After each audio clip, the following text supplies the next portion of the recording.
আমাদের নেতা প্রেসিডেন্ট জিয়াউর রহমান তিনি একটা কথা বলতেন যে এই যে গণমাধ্যম সম্বন্ধে তিনি বলতেন যে it is an island of democracy in the ocean of autocracy. স্বৈরাচারের সমুদ্রে গণতন্ত্রের একটা দ্বীপ হলো এই গণমাধ্যম। কিন্তু আজকে গণমাধ্যমের পরিসর এত বড়। আমি যখন ছাত্র রাজনীতি শুরু করি তখন আমরা শুধু বুঝতাম প্রিন্টিং মিডিয়া আর বিটিভি, ইলেকট্রনিক মিডিয়া বলতে বলছি বিটিভি, এছাড়া আমাদের কোনো গণমাধ্যম বলতে আমি আর কিছু বুঝতাম না। এখন প্রিন্টিং মিডিয়া যে হারে বাড়ছে, ইলেকট্রনিক মিডিয়া যে হারে বাড়ছে, তার চেয়ে বেশি সোশ্যাল মিডিয়া। এটা আমার তো মনে হয় গণমাধ্যম যেগুলো স্বীকৃত গণমাধ্যম তাকেও ছাড়িয়ে গেছে এই সোশ্যাল। অনেকে বলছে এখন গণমাধ্যম হয়ে গেছে আর কি। না, এইটাকে আমি বলি যে ভার্চুয়াল মিডিয়া, ভার্চুয়াল জগৎ।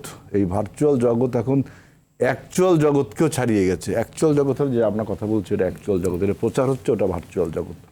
এই ভার্চুয়াল জগৎটা এত বড় হয়েছে, এইটাকে আপনি নিয়ন্ত্রণ করার কোনো কি আসলে উপায় আছে? নেই। শেখ হাসিনার সময় আইসিটি অ্যাক্ট নিয়ে আমরা অনেক কথা বলেছি যে আইসিটি অ্যাক্টে অমুককে দমন করতে প্রয়োজন, তখন কথা বলার প্রয়োজন ছিল, কারণ আইসিটি অ্যাক্টকে অপপ্রয়োগ করা হয়েছিল, রাজনৈতিক স্বার্থে ব্যবহার করা হয়েছিল। এখন আমি মনে করি যে যেভাবে এই যে মুক্ত গণমাধ্যম, গণমাধ্যম বলতে বলতে আমি বলছি সোশ্যাল মিডিয়া সহ, যেভাবে স্লাট শেমিং, যেভাবে অশ্লীল শব্দ প্রয়োগ করে একে অন্যকে আক্রমণ করছে, এইটাকে নিয়ন্ত্রণ করার কি উপায়? তার জন্য তো একটা আইন আসলে করা দরকার। এখন এটা বিভিন্ন জায়গায় আলোচিত হচ্ছে। সেই আইন করেই কি আপনি এটাকে থামাতে পারবেন? না। সবচেয়ে বড় কথা হলো যে দেখেন, গণমাধ্যমের স্বাধীনতা বলতে আমি যেটা বোঝাচ্ছি যে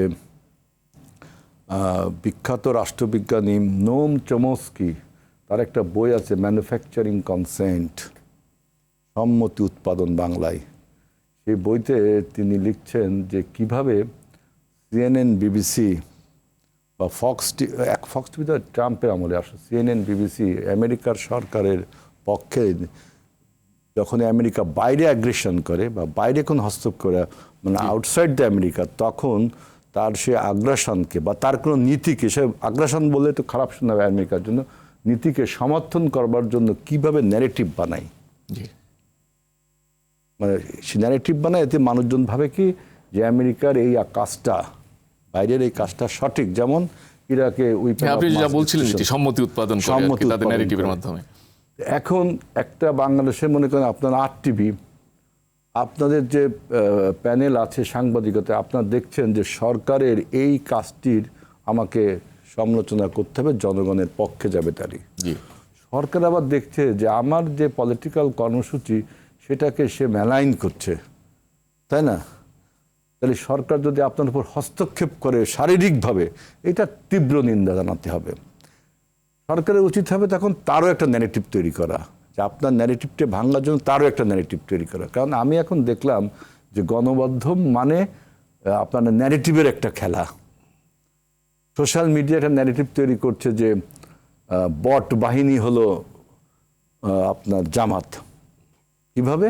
যে স্বৈরাচার বলতে আমরা যেমন এরশাদ বুঝি, ফ্যাসিবাদ বলতে যেমন হাসিনা বুঝি, বট বলতে আমরা জামাত বুঝি। এই ন্যারেটিভ কিন্তু তৈরি করা হয়েছে।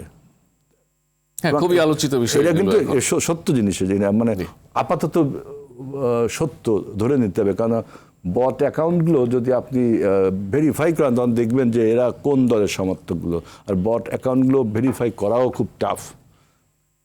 এখন বক্তব্য হলো যে আমরা সাংবাদিকদের স্বাধীনতায় বিএনপি কতটা বিশ্বাসী, এইটা নিয়ে আমি আলোচনা করতে পারি।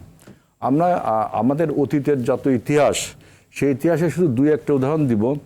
যে তখন আপনি আমাদের নেতা তারেক রহমান, তিনি ওই লন্ডন থাকা অবস্থায় কিছু তার বিরুদ্ধে, তার সরকারের বিরুদ্ধে 2001 থেকে 2007 সালে সরকারের বিরুদ্ধে ওই যে কিশোর, আহসান হাবিব, এরা কিছু কার্টুন এঁকেছিল। সেই কার্টুনগুলোকে তারা পরিবারের সবাই মিলে কীভাবে হাস্যরসাত্মক করে দেখতো, কোনো অ্যাট্যাক করেনি। এইবারও তিনি যখন লন্ডন থেকে বাংলাদেশে আসেন তখনও কিন্তু কিছু কার্টুন আঁকা হয়েছে তার,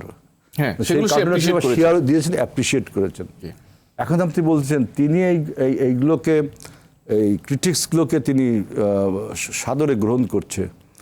আমি তারেক রহমানের একজন কর্মী হিসেবে তার সাথে কথাবার্তা, তার সাথে রাজনীতি করে আমি যেটা বুঝি, তিনি মনে করে যে তার দল বিএনপি একটা পেন্সিল মানসিকতার দল, পিছনে ইরেজার আছে, যদি কোনো কিছু ভুল হয় আমরা সেটা ইরেজার দিয়ে মুছে দিতে পারি। কলম মানসিকতার দল বিএনপি না যে একরোখা হবে। সুতরাং গণমাধ্যম যদি কোনো ক্রিটিক করে যে আমরা ফ্যামিলি কার্ড দিচ্ছি, আপনি যদি এই ফ্যামিলি কার্ডকে পছন্দ না করেন, রাষ্ট্রীয় অর্থ অপচয় মনে করেন, আপনি একটা ন্যারেটিভ বা একটা খবর তৈরি করতে পারবেন। এবং ওইটার বিরুদ্ধে যদি আপনি আপনার গলাটা টিপে ধরি, তখন আপনি আমাকে সমালোচনা করবেনই। আমাকে তখন ওই আপনি যে কথাটা বলছেন ওটা যে সঠিক না, ওরকম আরেকটা খবর আমারও প্রচার করতে হবে, তাইলে কিন্তু স্বাধীন গণমাধ্যম হলো। সেক্ষেত্রে আপনি যুক্তির বিচারে, ন্যারেটিভের বিচারে ন্যারেটিভ দিয়ে মোকাবেলা করতে চাচ্ছেন। আমি সেটাই বলছি। আমরা আবার বিএনপি কিন্তু এই নীতিতে বিশ্বাসী।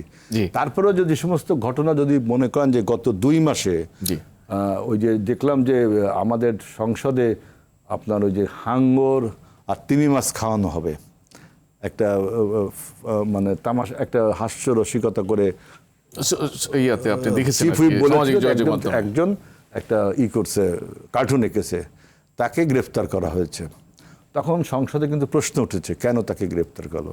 তখন চিফ হুইপ কিন্তু বলেছেন যে যে ছবিটা এঁকেছে এই ছবির জন্য যদি তাকে গ্রেফতার করা হয়, তাহলে পুলিশ বাহিনীর কাছে আমার আবেদন থাকবে এবং আদালতের কাছে আবেদন থাকবে তাকে ছেড়ে দেওয়া হোক। তাই এর জন্য অন্য কোনো কারণে যদি গ্রেফতার করা হয় তার জন্য আমি কিছু বলছি না।